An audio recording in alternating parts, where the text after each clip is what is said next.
네, 오늘은 예레미야서 29장 5절에서 6절을 중심으로 세상에 속한 크리스천이라는 제목으로 함께 하나님의 말씀 나누도록 하겠습니다. 자, 지난주에 우리는요, 바른 신앙 회복하기라는 주제로 세상 속에서 살아가는 크리스천에 대해서 함께 말씀을 나눴습니다.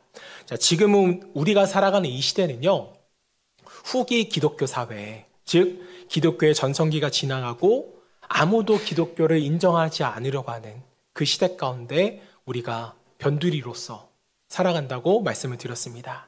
자, 이것은 저의 주관적인 생각이 아니라 모든 기독교 학자들이 입을 모아서 하는 이야기입니다. 기독교는 변두리에 들어가 있다.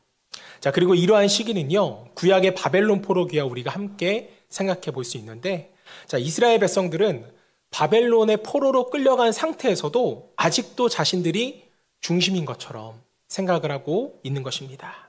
또 이러한 상황이 금방 지나갈 것이라고 착각을 했기 때문에 바른 신앙생활을 하지 못하고 있음을 우리가 지난주 말씀으로 나누었습니다.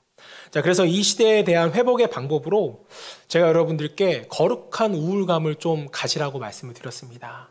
지금은 바벨론 70년의 시간과 똑같은 시간이고 이것을 우리가 잘 견뎌내기 위해서는 다가올 미래를 준비하자. 그래서 우리가 외쳤죠? 다가올 미래를 확신하자. 외쳤던 거 기억나시죠? 괜찮습니다. 오늘 또 새로운 말씀이 있기 때문에 오늘 말씀을 여러분들이 기억하시면 돼요. 네, 지금은 기독교의 전성기가 지난 후기 기독교 사회입니다. 자, 오늘 본문은요, 구약시대 후기 기독교 사회인 바벨론으로 끌려간 이스라엘 백성들에게 하나님이 말씀하시는 거예요. 본문 29장 5절 6절 너희는 집을 짓고 거기에 살며 텃밭을 만들고 그 열매를 먹으라. 아내를 맞이하여 자녀를 낳으며 너희 아이들이 아내를 맞이하며 너희 딸이 남편을 맞아 그들로 자녀를 낳게 하여 너희가 거기에서 번성하고 줄어들지 아니하게 하라. 자, 하나님은요, 이스라엘 백성들에게 말씀하셨어요. 너희가 끌려간 그 바벨론에서 농사도 짓고 또 바벨론 사람을 아내로 맞이하여서 거기서 아들, 딸을 잘 낳고 잘 살아라. 이렇게 말씀하셨습니다. 자, 하지만 분명한 선민 사상과 함께 다시 고향으로 돌아가야 한다는 이 분명한 목표를 가졌던 이스라엘 백성에게는요, 이 하나님의 말씀이 이렇게 들렸을지도 모르겠습니다. 하나님, 바벨론에서 결혼하라고요? 거기서 살라고요? 게다가 그 성읍을 위해서 평안을 구하며 기도하며 살아가라고요? 내가 그렇게는 못하겠습니다. 이전에 요나도 하나님께서 니느웨에 가서 복음을 전하라고 했을 때 하나님, 내가 어떻게 저 이방인들에게 가서 복음을 전할 수 있습니까? 거부했던 것을 우리는 기억합니다. 자, 요나뿐만 아니라 베드로도 마찬가지였습니다. 하나님께서 환상을 보여주셔서 너는 이방 민족을 위하여서 전도하라고 했을 때 하나님, 나는 할 수 없습니다. 선민인 우리가 어떻게 이방인들을 상대하냐, 다 이런 이유로 거부를 했던 것입니다. 자, 여러분, 우리는 신앙적인 면에서 생각보다 굉장히 편협한 생각을 가지고 있습니다. 또 오히려 신앙생활을 오래 하신 분들이 더 이것에 치우치신 분들이 생각보다 많아요. 하나님은 바벨론은 악한 곳이니 싸우고 그들과 적대하라고 우리에게 말씀하시지 않으셨습니다. 오히려 바벨론에서 잘 살아가라고 말씀하셨죠. 우리에게 있는 이분법적인 사고를 우리가 좀 버려야 할 때라고 생각을 합니다. 자, 여러분, 후기 기독교 사회는요, 안타깝게도 교회가 세상을 멀리한 것이 아니라 세상이 교회를 버렸습니다. 그만큼 교회가 영향력이 사라지고 또 힘이 없어진 시대인데, 자, 이런 상황에서 여전히 내가 하나님께서 선택한 이스라엘 백성인데 이방인 바벨론과 결혼하라고? 이렇게 우리가 소리치면요, 또 바벨론을 적시하면 우리가 살아가는 이 땅에서 살아남을 수가 없습니다. 왜요? 우리가 지금 발을 딛고 살아가는 이 시대는 바벨론의 시대이기 때문입니다. 여러분, 아이들 동화 중에 벌거벗은 임금님이라는 동화가 있습니다. 사기꾼 재단사가 왕에게 말합니다. 왕이여, 이 옷은 멍청이들에게는 안 보이는 옷입니다. 옆에서 그 말을 들은 신하들이 왕을 칭찬합니다. 왕이여, 정말 멋진 옷입니다. 그리고 이 임금은요, 한껏 멋진 포즈를 취하면서 행차를 하는데 한 소년이 임금을 보고 말합니다. 임금은 아무것도 잊지 않았어. 이 말을 듣고 사람들이 모두 비웃었다는 동화의 내용입니다. 저는 지금 교회가 이러한 모습이 아닌가 생각해 볼 시점이라고 생각을 합니다. 세상은 다 손가락질하고 교회를 비아냥대는데 우리는 하나님을 믿으니까 마치 대단한 존재처럼 착각하고 있는지도 모르겠습니다. 자, 사실 제가 지난주에 이어서 이런 교회의 위기에 대해서 또 목회자의 현실과 부정적인 면들을 좀 이야기를 했더니 불편해 하시는 분들이 있었나 봐요. 네, 대표적인 분이 저희 어머니셨습니다. 저에게 이번 주에 갑자기 목회자를 욕하면 안 된다라는 이찬수 목사님 설교를 저한테 보내셨더라고요. 자, 여기 계신 분들도 왜 이렇게 암울하고 불편한 이야기만 하는가 생각할 수도 있지만 현실은 그렇지 않은데 우리 혼자서만 은혜에 젖어서 신앙생활을 한다면 여러분 더 이상 교회는 발전할 수 없어요. 더 이상 교회는 이 땅 가운데서 회복할 수가 없는 것입니다. 자, 회복이 일어나려면 어떻게 해야 돼요? 아픈 곳을 고쳐야 되잖아요. 지금 우리의 모습을 직면해야 하고 아픈 곳을 찾아내야지만 우리가 회복이 있을 줄로 믿습니다. 자, 사랑하는 여러분, 오늘날 바벨론 같은 세상에서 사람들을 섬기고 그들을 변화시키기 위해서는요, 우리가 세상 속으로 들어가지 않으면 안 된다라는 거예요. 우리가 지금은 중심부에 있는 것이 아니기 때문에 우리가 직접 세상의 중심으로 걸어 들어가서 하나님의 택한 백성으로서의 삶을 그들에게 보여주어야 하는 것입니다. 자, 세상 속으로 들어간다고 해서 세상의 우상들에게 절하고 여러분이 세속적인 삶을 살라는 말은 절대 아니죠. 우리가 서 있는 그곳에서 우리가 최선을 다하라는 것입니다. 왜 그럴까요? 70년간의 고난의 시기는 반드시 지나가기 때문에 우리는 이 바벨론과 같은 세상에서 미래를 소망하며 살아가야 되는 것입니다. 하나님은요, 세상과 분리되어서 고립되고 외롭게 살아가라고 우리에게 말씀하지 않으셨어요. 이것이 경건이라고 하지 않았습니다. 우리만 잘났다고 세상과 분리되어진 삶을 산다면 그것이 예수님이 그토록 혼내셨던 바리새인과 같은 삶이라고 생각합니다. 자, 하나님은 우리를 세상으로 보내셨고 또 세상에서 구별되게 살아갈 수 있도록 우리에게 능력을 허락해 주셨습니다. 자, 때문에 우리는 세상 속에 살아가면서도 분명 세상과는 구별되게 살아가는 줄로 믿습니다. 자, 성경을 보면 이 바벨론에서 정말 구별된 삶을 살았던 대표적인 인물이 있습니다. 우리가 지지난주까지 나눴던 바로 다니엘이죠. 다니엘은 바벨론 포로 중 한 사람이었지만 바벨론이라는 이방 땅에서도 하나님이 살아계시고 그 땅을 통치하고 계심을 믿음으로 나타냈던 인물입니다. 자, 하나님은 성경을 통해 또 다니엘을 통해 우리에게 분명히 말씀하세요. 하나님은 이 땅에만, 이스라엘 땅에만 머물러 계시는 하나님이 아니시고 바벨론뿐만 아니라 온 우주를 다스리고 있는 너희의 하나님이시다. 사랑하는 여러분, 우리는 이 사실을 기억할 때 바벨론에서도 또 우리가 살아가는 이 세상 속에서도 하나님에 대한 분명한 신앙으로 인하여 세상 가운데 분리되어지는 삶이 아니라 세상과 구별되어지는 삶을 살아가게 될 수 있습니다. 이것이 바로 오늘 이 땅을 살아가는 우리들에게 하나님이 요구하시는 믿음이에요. 다니엘과 같이 또 바울과 같이 세상 속에서 구별되고 또 뛰어난 삶을 살아갈 수 있는 저와 여러분 되시기를 먼저 주님을 축복합니다. 자, 그렇다면 우리가 지난주 끝에 말씀을 나눴지만 우리는 이 세상을 살아가면서 미래를 준비해야 되는데 세상에 속해 있지만 구별된 크리스찬인데 과연 이 땅의 삶을 어떻게 살아갈 것인가? 오늘 본문 말씀을 통해서 또 세 가지의 교훈을 얻도록 하겠습니다.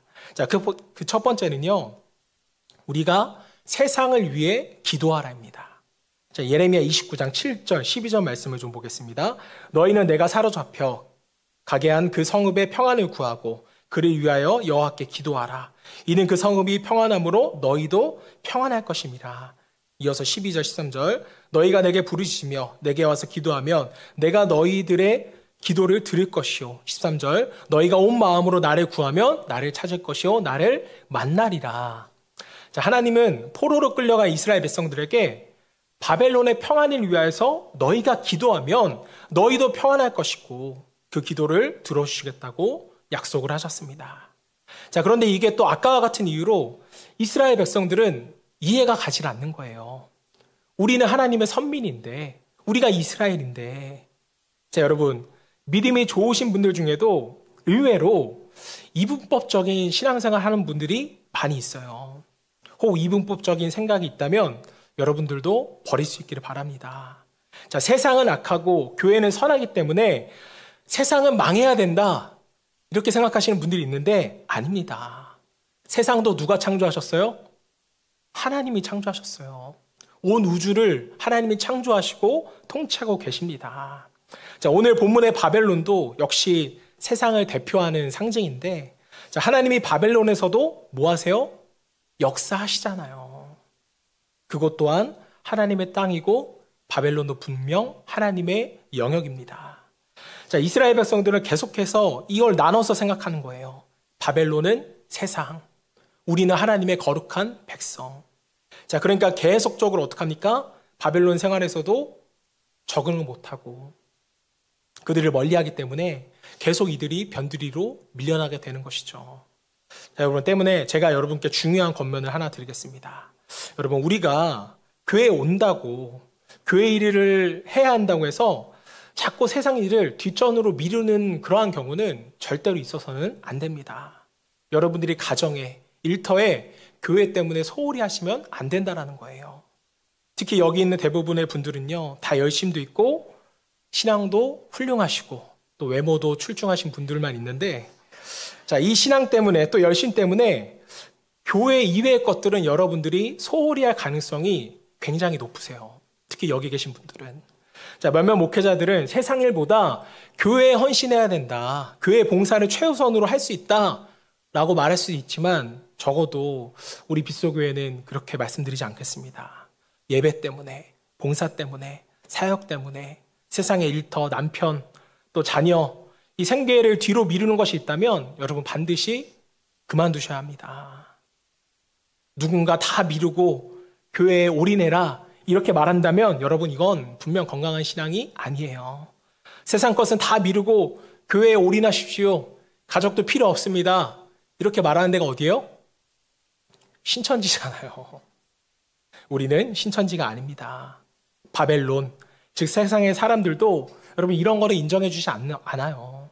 이제 우리는 교회 안의 그리스도인이 아니라 세상에 속한 그리스도인이 되어야 하는 것입니다. 이건 제가 그냥 말씀드리는 것이 아니라 여러분 초대교회가 그랬어요. 지난주에 이어서 오늘 말씀 주제도 세상 속에서 크리스천으로 살아가는 그 이야기에 대해서 우리가 계속 말씀을 나누잖아요. 그럼 여러분 그리스도인이 뭔가요? 나는 그리스도인이야 라고 스스로 커밍아웃 하면 그리스도인이 되는 걸까요? 아니죠. 그리스도인이라는 자체가 세상이 인정해줘야 여러분 그리스도인이 되는 것입니다. 사도행전 11장 26절 말씀, 자, 우리가 함께 봉독해 보도록 하겠습니다. 시작. 만남에 안디옥에 데리고 와서 둘이 교회에 1년간 모여 있어 큰 무리를 가르쳤고 제자들이 안디옥에, 여러분 신약 성경을 보시면 그리스도인이라는 말이 3번 나옵니다. 그 맨 처음 시작이 이제 초대교회 중에 하나인 안디옥 교인들이 예수를 믿고 사람들에게 그리스도인이라고 처음으로 불려졌습니다. 누구로부터요?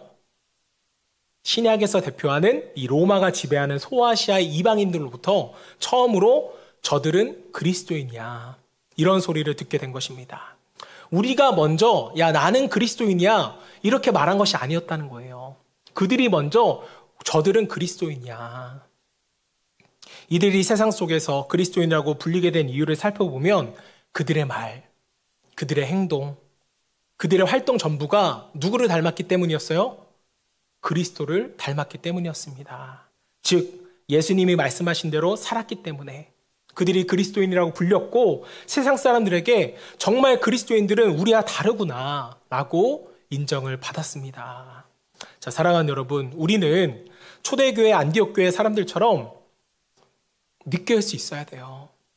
우린 그리스도인이야 라고 우리가 말하기 전에 저들이 먼저 저들은 그리스도인이야, 역시 저들은 그리스도인이야 라고 불릴 수 있도록 우리의 말과 행동, 활동이 온전한 그리스도인이 되어야 할 줄로 믿습니다. 자, 우리가 먼저 변화되고 나서 세상이 변화되기를 위하여 기도하고 힘써야지 우리는 그리스도인이라고 불리지도 못하는데, 우리의 행동은 그들과 다르지 않는데 세상을 변화시킨다고 외친다면 그들이 우리의 외침을 어떻게 들을까요? 그저 공허한 외침일 뿐입니다. 이제는 바벨론이라는 세상에서 인정받는 그리스도인이 되셔서 세상을 품을 수 있는 넓은 마음과 함께 이 땅의 평강을 위해서 기도할 수 있는 저와 여러분 되시기를 주님으로 축복합니다. 자, 한 발 더 나아가서 우리는 세상에 속한 크리스천인데 과연 우리는 무엇을 해야 하는가? 두 번째는요, 하나님의 시간표를 신뢰할 수 있어야 됩니다. 자, 예레미야 29장 10절 11절 말씀. 여호와께서 이와 같이 말씀하시니라. 바벨론에서 70년이 차면 내가 너희를 돌보고 나의 선한 말에 너희에게 성취하여 너희를 이곳으로 돌아오게 하리라. 여호와의 말씀이니라. 너희를 향한 나의 생각을 내가 아나니 평안이요 재앙이 아니니라. 너희에게 미래와 희망을 주는 것이라. 자, 하나님은요 70년이라는 시간을 이스라엘로 하여금 바벨론에 머물게 하셨고 다시금 미래와 희망을 주심으로써 회복시키시는 이 구원의 역사가 바로 하나님의 시간표였습니다. 자, 그러니까 하나님의 시간표는요, 하나님의 자녀에 대한 하나님이 택하신 백성들이라는 회복의 시간이 반드시 있다라는 것을 우리가 신뢰할 수 있어야 됩니다. 자, 이것이 없으면 우리는 자꾸 이 세상 속에서 견뎌낼 수가 없어요. 그러니까 자꾸 누구의 말을 믿어요? 2년만 있으면 우리가 고향으로 돌아갈 수 있을 것이다. 거짓 선지자의 말을 믿는 것입니다. 자, 여러분, 2년 만에 돌아갈 수 있다는 것은 누구의 바람이에요? 인간의 바람일 뿐이에요. 그리고 자꾸 우리가 돌아가는 것에 집중하고 있는데, 여러분, 돌아가는 것이 복이 아니에요. 70년일지라도 타국에 끌려가서 포로로 있는 위험한 상황일지라도 누가 함께 계시면요, 하나님이 함께 계시면 그것이 복된 시간, 축복의 시간인 줄로 믿습니다. 자, 우리는 지금 70년이라는 바벨론의 시간의 때를 살아가고 있습니다. 우리가 세상을 어떻게 좀 바꿔보려고 해도 바뀌지 않는 그러한 시기일 수가 있어요. 자, 때문에 바벨론 같은 이 세상 속에서 우리는 스스로를 돌이켜보고 그리고 그리스도인으로서 겸손하고 낮은 자세로 하나님의 사람들을 섬겨야 되는 줄로 믿습니다. 자, 이러했을 때 70년 후에 우리 다음 세대와 그 다음 세대에게 하나님의 참된 평안과 희망이 이스라엘 백성들에게 주어진 것처럼 저도 우리 다음 세대들에게 이 평안과 기쁨이 부어질 것이라고 믿습니다. 여러분, 한 가지 여러분께 질문을 드려볼게요. 여러분들은 여러분 때 회복이 되셔서 여러분들이 축복을 누리셨으면 좋겠어요? 아니면 여러분들은 조금 고생스러워도 여러분들이 회복을 잘 준비하셨다가 여러분의 자녀들이 이 회복의 축복과 기쁨을 누렸으면 좋겠어요? 전자세요, 후자세요? 전자시면은 저한테 와서 좀 부모 상담을 받으셔야 돼요. 당연히 후자죠. 우리의 자녀들이 하나님에 대한 이 축복과 기쁨을 누리기를 소망합니다. 저는 우리 빗소교회 주일학교 아이들과 우리 중고등부 아이들 모두가 정말 하나님의 시간표 안에 있음을 저는 확신합니다. 우리가 이 후기 기독교 사회, 우리 부모 세대들이 이 암울한 시기를 정말 믿음으로 잘 견뎌내면요, 우리 자녀들 때에 다시 부흥의 전성기가 올 줄로 믿습니다. 저는 솔직히 말하면 제가 한국교회 마지막 부흥의 세대였습니다. 제가 80년 후반생에 태어났는데 저 때까지만 해도 중고등부에 애들이 넘쳤어요. 근데 제가 중고등부를 딱 졸업하자마자 아이들이 급속하게 줄어들었고 지금 이 안에 있는 우리 다음 세대들은 한 번도 부흥을 경험하지 못한 세대입니다. 그래서 그 뜨거움이 무엇인지 몰라요. 하나님을 찬양하고 예배한다는 그 기쁨이 무엇인지 모른다는 것이 저는 너무나도 안타깝습니다. 여러분들이 이 시기를 잘 견뎌주셔야 돼요. 회복의 시대는 반드시 온다. 저 여러분 모두가 하나님의 시간표 끝에서 회복이 있음을 믿고 또 신뢰하셔서 다시금 저 여러분 모두가 또 다음 세대들이 부흥을 경험하게 되기를 주님으로 축복합니다. 자, 마지막으로 우리는 세상에 속한 크리스천인데 과연 우리는 무엇을 해야 하는가? 자, 세 번째는요, 가지 않는 길을 여러분이 용감하게 한번 가보셔야 돼요. 하나님은 우리를 때론 우리가 알고 있는 길 밖으로 난 길로 인도하시고 또 그곳에서 역사하시는 하나님이심을 우리가 보게 됩니다. 자, 그런데 하나님은 억지로 그 길을 인도하시는 것이 아니라 우리가 하나님을 따르고자 할 때 새로운 길을 열어주신다는 거예요. 저도 개인적으로 짧은 인생을 살면서 순간순간 신앙적으로 단순하고 용감한 결정을 했던 순간이 몇 번 있었습니다. 자, 그때마다 하나님은요, 저에게 가장 알맞은 길로, 가장 좋은 길로 인도해 주셨음을 저는 많이 느꼈습니다. 자, 첫 번째로 떠오르는 기억은요, 제가 고3 때 신학대학교 원서를 넣었던 순간이었습니다. 뭐 아시는 분 아시겠지만 저는 정말 초등학교 때부터 고3 때까지 운동만 했어요. 운동선수가 되길 바랬고, 또 엘리트 운동선수를 포기했을 때는 사회체육으로라도 계속해서 운동을 하고 싶었습니다. 저는 특히 한국 체대를 그렇게 가고 싶었어요. 여러분이 스카이를 가고 싶어 했을 때 저는 한국 체대로 너무 가고 싶어서 제 친구들 중에는 한국 체대를 졸업한 친구들이 5명이나 있습니다. 다 저의 영향력을 받아서 체대에 들어간 친구들이었는데 정말 그때 그 순간 제가 신학대학교에 원서를 넣는 순간 제 길은 바뀌었죠. 네. 하나님께서 저를 새로운 길로 인도해 주셨고 덕분에 제가 이렇게 행복한 목회를 하고 있습니다. 또 앞으로 더욱 훌륭한 목회자가 되겠죠? 네, 기분 나쁘세요? 자, 두 번째로 기억나는 것은 제가 처음으로 전도사 사역을 나가게 됐을 때입니다. 정확히 기억나요. 2009년 10월 둘째 주에 제가 제대를 하고 2009년 10월 넷째 주에 제가 전도사 사역을 처음으로 나가게 됐습니다. 그때 제가 맡은 부서가 초등학교 3, 4학년 아이들 부서였는데 첫 번째 설교 제목이 아직도 기억나요. 예수님을 자랑하는 아이. 갈라디아서 말씀을 가지고 아이들에게 말씀을 전했는데 제목이 좋죠. 예수님을 자랑하는 아이. 그때 나이가 23살이었습니다. 동기들을 전도사 사역을 나가는 것을 다 두려워해서 못 나가고 있을 때 제가 먼저 나가겠다고 결단을 했어요. 그리고 하나님은 저를 또 다시 새로운 길로 인도해 주셨고 그 사역지에서 지금의 아내를 만나게 되었습니다. 그때 결혼도 할 수 있게 된 거예요. 사역 안 나갔으면 큰일 날 뻔했죠. 그리고 이제 최근에 기억나는 것은 이제 2023년 교회를 개척하게 된 것인데 인창동 오기 전까지 여러분 제가 얼마나 고생했습니까? 거의 20곳 이상의 20곳이었죠. 19군데를 알아보고 거절을 당하고 20번째 이곳 인창동에 오게 되었습니다. 자, 결국 하나님은 제가 생각한 길은 다 열어주지 않으셨는데 길 밖으로 난 새로운 길을 열어주셔서 여기까지 오게 되었습니다. 저는 지금까지 제가 걸어왔던 길이 한 번도 가보지 않은 길의 연속이었지만 하나님이 최고의 길로 나를 인도해 주셨구나. 저는 이것을 믿어 의심치 않습니다. 정말이에요. 정말 앞으로도 저는 주님께서 그렇게 해주시리라 믿습니다. 제가 생각하는 것보다 항상 차고 넘치도록 부어주셨고요. 때로는 험난한 길도 있었지만 그 길 가운데 저는 단단해질 수 있었습니다. 사랑하는 여러분, 신앙생활은 도전이고 하나님께 우리의 인생을 던지는 모험이에요. 모세가 하나님의 말씀에 의지해서 홍해에 발을 내딛지 않았다면 여러분 홍해가 갈라지는 기적은 경험할 수 없었을 것입니다.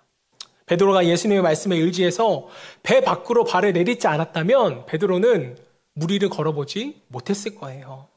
그래서 저는 믿음으로 내딛는 한 걸음이 항상 중요하다고 생각합니다. 여러분, 새로운 길에 한 발자국만 내딛으시길 바랍니다. 그 뒤는요, 하나님이 인도해 주세요. 여러분이 그 길을 가는 것이 아닙니다. 저는 제 인생에 내린 몇 차례의 믿음의 결단 때문에 한 번도 실수하지 않으시고 제 삶에 선하게 역사하시는 하나님을 경험하고 알게 되었습니다. 또 하나님의 일하심을 경험하면 경험할수록 내 힘은 점점 빠지고요. 하나님으로 인하여 일하시게 하는 그 영적인 원리 또한 제가 터득하게 되었어요. 저는 그런 의미로 저의 남은 목회와 인생은요, 정말 계속적인 모험이 되기를 소망합니다. 많은 일을 성취하기 위해서가 아니라 하나님이 역사하시는 것을 저는 보고 싶어요. 저 여러분 모두가 모험의 길로 여러분의 발을 한 발자국 내밀 수 있기를 바랍니다. 구약의 욥도 여러분 이런 마음이었을 거라고 저는 생각을 해요. 욥기 23장 10절 말씀을 보겠습니다. 자, 우리가 잘 아는 말씀이죠. 10절 함께 읽어볼까요? 그러나 내가 가는 길을 그가 아시나니 그가 나를 단련하신 후에는 내가 순금과 같이 되어 나오리라.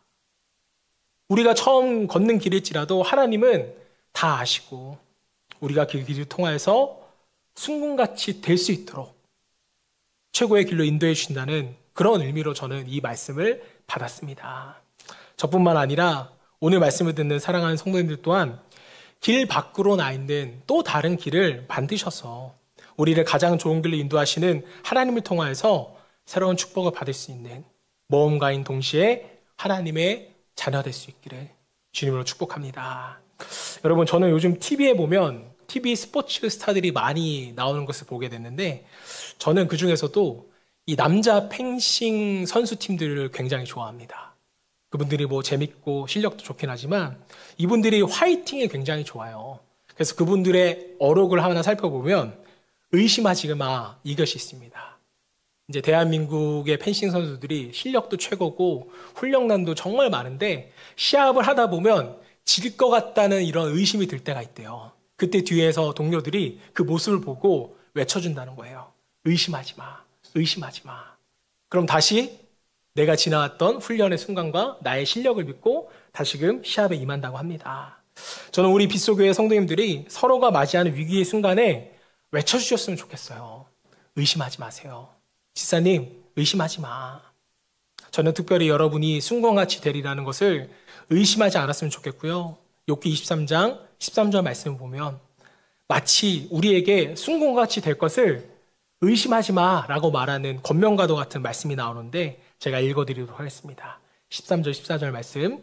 그는 뜻이 일정하시니 누가 능히 돌이키랴. 그의 마음에 하고자 하는 것이 있으면 그것을 행하시나니 그런즉 내게 작정하신 것을 이루시리라. 말씀을 보면 어떻대요? 하나님이 숭공과 같이 나으리라고 작정하셨으면 그대로 된다는 거예요. 반드시 만드신다는 것입니다. 그 뜻은요, 여러분, 누구도 바꿀 수가 없어요. 의심하지 마시고 용기를 내셔서 새로운 길로 여러분의 발을 내릴 수 있기를 주님을 축복합니다. 이제 여러분 말씀을 좀 정리하도록 하겠습니다. 우리는 세상 속에서 살아가는 그리스도인님들입니다. 지금은 세상이 교회를 인정해 주지 않고 그리스도인이 인정해 주지 않을지라도 우리는 기도로 미래를 준비해야 하고 하나님의 시간표 안에 있음을 신뢰해야 합니다. 또 그 신뢰 가운데 우리가 용기를 내어서 새로운 발을 내디딜 때 우리를 향한 하나님의 계획은 신실하게 이루어질 것입니다. 저 여러분 모두가 세상에 속해서 하나님의 일을 따를 수 있는 그리고 또 숭공같이 나올 수 있는 인생 되기를 주님으로 축원합니다.